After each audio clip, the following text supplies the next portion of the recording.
தலையில் ஆசையாக பூ வைத்து கொண்ட 90s நடிகைக்கு நேர்ந்த பரிதாபம். என்ன விஷயம் தெரியுமா? 90s டைம்ல அழகிய தீயே, ராமன் தேடிய சீதை, ரசிக்கும் சீமானே, மாய கண்ணாடி, சிதம்பரத்தில் ஓர் அப்பாசாமி உள்ளிட்ட எக்கச்சக்க தமிழ் படங்கள்ல நடிச்சவங்க தான் நவ்யா நாயர். மலையாளத்திலையும் இவங்க ரொம்பவே பிஸி.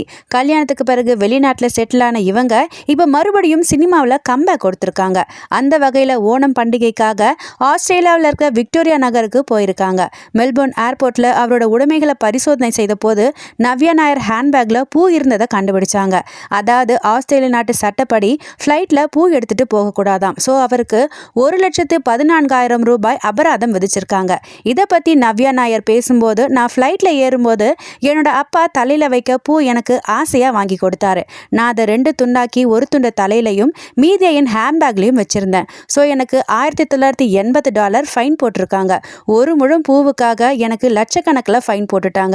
28 நாட்களுக்குள்ள நான் ஃபைனை கட்டணும். அந்த நாட்டு சட்டம் எனக்கு தெரியாது. நான் இதை ஏன் இப்போ சொல்றேன்னா, மற்றவங்க விழிப்புணர்வா இருக்கணும்ல அப்படின்னு அக்கறையோட பேசியிருக்காங்க நவ்யா நாயர்.